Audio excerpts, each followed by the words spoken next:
desde los 70 en realidad ya hay bastante especulación del suelo urbano en la ciudad, a partir justamente de esta expropiación que te comento, solamente que en los 90 justamente ya no solo es el Estado, ¿no? Ni sus socios, sino también es ya también particulares que con poder económico pueden incidir también en la política urbana. La planificación a la que nos referimos es la planificación moderna de ciudades, ¿no? Un tipo de conocimiento especializado que pasó a constituirse como un campo de conocimiento y de expertise particular de cierto tipo de profesional en el siglo XIX, ¿no? Antes las ciudades eran planificadas por políticos, eran planificadas por no eran planificadas, aunque sí había algún tipo de políticas que incidían en las ciudades, pero la planificación moderna surge a finales del siglo XIX, llega a nuestro país a principios del siglo XX, y para el caso de Morelia, pues es muy claro dos etapas. En el siglo XX hay dos periodos muy claros. La planificación atribuida al municipio inicia muy tempranamente, inicia en la década de los años 20, 30. Ya hay políticas muy claras acerca de la planificación de la ciudad. Hay funcionarios con atribuciones muy claras acerca del tema de la expansión de la ciudad. Y esto llegaría como hasta los 70, que también ya por una serie como de políticas también a nivel federal, pasa a ser una atribución mucho más claramente del Estado y también una atribución que se articula con otra planeación que se hace a nivel nacional, ¿no?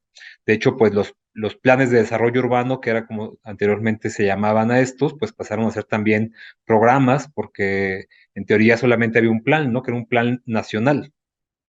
La presencia del Estado es larga en temas de planificación. Esa es una cosa también que a mí siempre me ha interesado dejar muy en claro.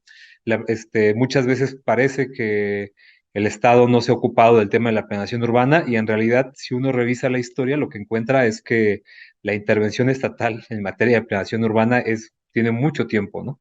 Bueno, lo que pasa es que la forma en la que opera nos hace pensar que, que esto no es así, ¿no?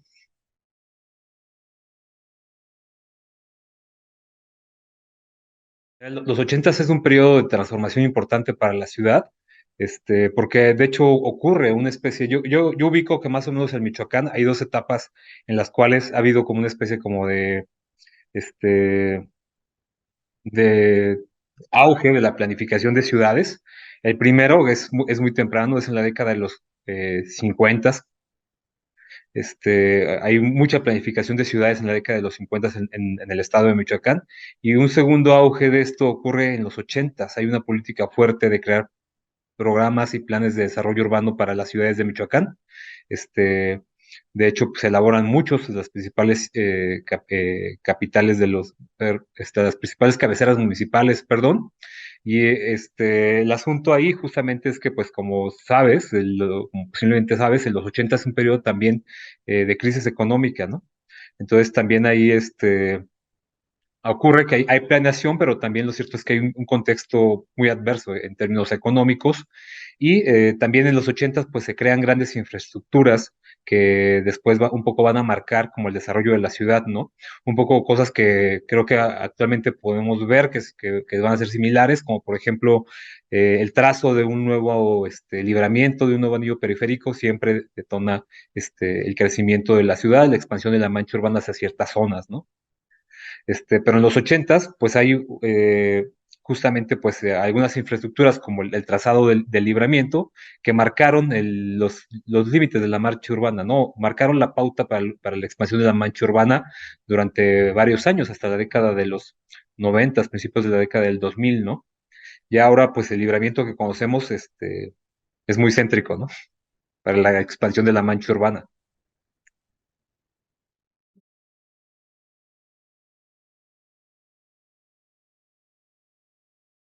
Pues una política que de forma indirecta ha influido mucho en el crecimiento de las manchas urbanas en el país tiene que ver eso que tú mencionas. La reforma del artículo 27 constitucional, justo que permite la privatización de tierras ejidales, eh, donde más impacto ha tenido justamente son los ejidos que se encuentran cercanos a manchas urbanas. Contrario a lo que se pensaba que iba a haber una privatización masiva de las zonas agrícolas, lo que podemos ver es que donde tuvo más impacto y donde sí se dio esta privatización masiva ha sido alrededor de las ciudades. Entonces, ese cambio en el artículo 27 constitucional tuvo un impacto muy importante.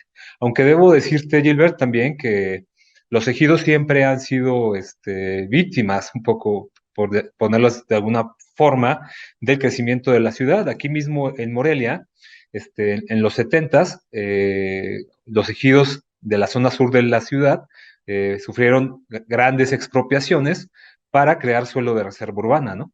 Originalmente este suelo se creó o se expropió con la idea de liberar espacios que pudieran ser construidos eh, por clases populares, pero bueno, la zona sur de la ciudad de Morelia, como tú sabes, no es la zona popular de la ciudad de Morelia, ¿no? Es del contrario.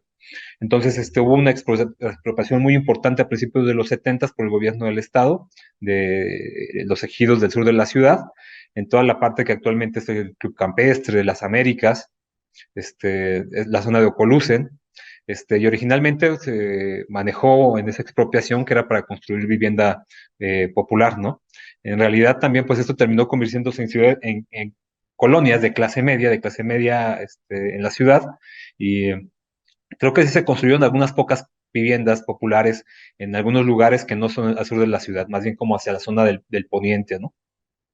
Pero los ejidos llevan mucho tiempo siendo justamente víctimas de justamente la expansión de las ciudades. Antes de la reforma al artículo 27, los propios estados tenían la posibilidad de expropiar a los ejidos, como lo hicieron en el caso de Morelia y seguramente en otras ciudades, y para expandir o para generar eh, proyectos de expansión para la ciudad. Solo que justamente lo que posibilita el artículo 27 es que ya no solamente es el Estado, ¿no? Sino que hay muchos actores con poder económico que ahora pueden intervenir justamente en esta transformación, que es legal, pero que no necesariamente por eso significa que sea correcta o sea lo mejor para la ciudad ni para las zonas de producción agrícola, ¿no?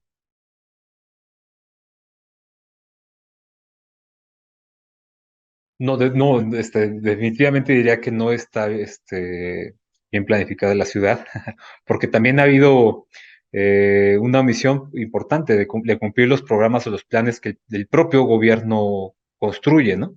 Y muchas veces uno de los primeros actores que incumple estos proyectos es las propias instituciones del Estado, ya sea el gobierno municipal, ya sea el gobierno estatal. Muchas veces las principales omisiones o excepciones a los proyectos los hace la propia institución. Entonces, eso desde luego pues dificulta que podamos pensar.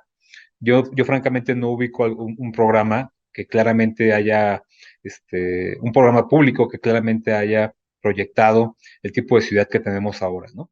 Desde los 70 en realidad ya hay bastante especulación del suelo urbano en la ciudad, a partir justamente de esta expropiación que te comento, solamente que en los 90 justamente ya no solo es el Estado, ¿no? Ni sus socios, sino también es ya también particulares que con poder económico pueden incidir también en la política urbana. Y mi valoración de justamente las políticas que conozco de este periodo, pues es que en realidad muchos de estos proyectos, aun cuando algunos de ellos podían tener buenas ideas, buenas propuestas para crear una ciudad más humana, en realidad con mucha frecuencia estos no tuvieron efectos, ¿no? Y con frecuencia, como ocurre en el programa del 98, estos al último pues terminan un tanto transformados por decisiones políticas, ¿no? Que benefician intereses económicos claros, ¿no?